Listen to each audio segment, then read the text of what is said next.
આજે જિલ્લા સેવા સદન કલેક્ટર કચેરી નર્મદા ખાતે જિલ્લા સંકલન એવં ફરિયાદ નિવારણ સમિતિની બેઠક હતી અને આ બેઠકમાં પદાધિકારી સહિત જિલ્લાના તમામ વર્ગ એકના અધિકારીઓ ઉપસ્થિત હતા અને એમાં નર્મદા જિલ્લાના લોકોના હિતને લઈને અનેક પ્રશ્નોની ચર્ચા થઈ, જેમાં અમે પણ ભાગ લીધો હતો.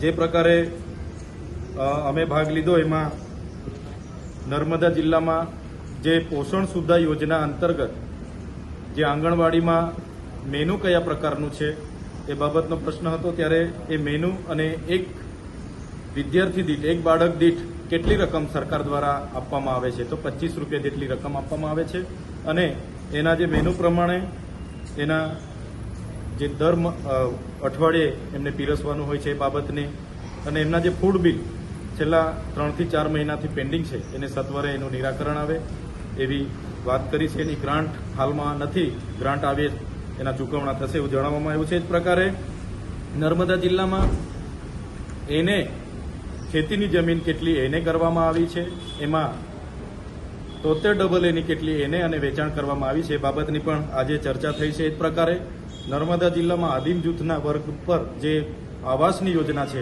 એમાં આવાસની યોજના પૂર્ણ થઈ છે, પણ અમુક નાના મોટા દરવાજા બારીના કામના લીધે ત્રીજો હપ્તો બાકી છે. તો એની પણ માન્ય નિયામકશ્રીએ કીધું છે કે માર્ચ એન્ડિંગ સુધીમાં એમને પણ ત્રીજા હપ્તા પણ ચૂકવણા કરવામાં આવશે. જ પ્રકારે પ્રધાનમંત્રી આવાસમાં ત્રીજો અને ચોથો હપ્તો જે બાકી છે, તો જેટલા પણ લોકોના પૂર્ણ થયા છે એમને પણ ત્રીજો અને ચોથો હપ્તો ચૂકવવામાં આવશે એ બાબતની ચર્ચા થઈ છે. એ જ પ્રકારે ઉચ્ચ અભ્યાસ કરતા વિદ્યાર્થીઓને જે પોસ્ટ મેટ્રિક શિષ્યવૃત્તિ મળે છે એમાં અનુસૂચિત જાતિ, અનુસૂચિત જનજાતિ એમાં 8,100 અરજીઓ મંજૂર કરવામાં આવેલી છે જિલ્લામાં. એમાંથી માત્ર 2,935 લોકોને જ સ્કોલરશીપ મળી છે. ત્યારે મેં મદદનીશ કમિશનર શ્રીને કીધું છે કે આ ફેબ્રુઆરી પૂરો થવાનો અને માર્ચની એન્ડિંગ પણ આવે એના પહેલા જેટલા પણ બાળકોની પોસ્ટ મેટ્રિક શિષ્યવૃત્તિ એમના હવાલેથી પેન્ડિંગ છે એ સત્વરે પૂરી કરવામાં આવે એ પણ અમે કીધું છે. એમણે કીધું કે ગ્રાન્ટ નથી તો અમે સરકારમાં એમના મંત્રીશ્રીને પણ રજૂઆત કરીશું. આદિજાતિનું આટલું મોટું બજેટ છે ને અહીંયા ગ્રાન્ટ ના હોય એ તો ના ચાલે, એટલે અમે મંત્રી અને સરકારને પણ વિધાનસભામાં આ બાબતનું ધ્યાન દોરીશું.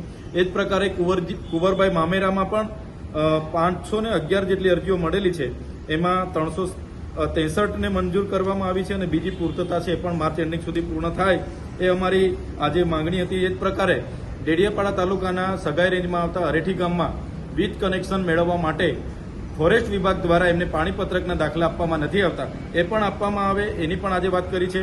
વન વિભાગનું જેટલું પણ કામ હોય, એ ચાહે વન તલાવડી હોય, એ ચાહે વૃક્ષારોપણ હોય, વનીકરણ હોય, એમાં મશીનરીની જગ્યાએ માનવીઓને જ્યાં પણ માણસો છે એમને રોજગારી પૂરી પાડવામાં આવે એની પણ આજે ડીસીએફ સાહેબ સાથે ચર્ચા થઈ છે. એ જ પ્રકારે જે ખામથી ગાળદા, ડેડિયાપાડાથી ચીકદા, શંભુનગરથી ડેડિયાપાડા, ડેડિયાપાડાથી માલસામોટ રોડ પરના બ્રિજો અને ફુલસરથી દુથર જે વન વિભાગ દ્વારા કામો અટકાવવામાં આવ્યા છે એમને પણ 2 દિવસની અંદર ચાલુ કરવામાં આવશે એવી માન્ય ડીસીએફ શ્રી દ્વારા અમને બાહેધરી આપવામાં આવી છે.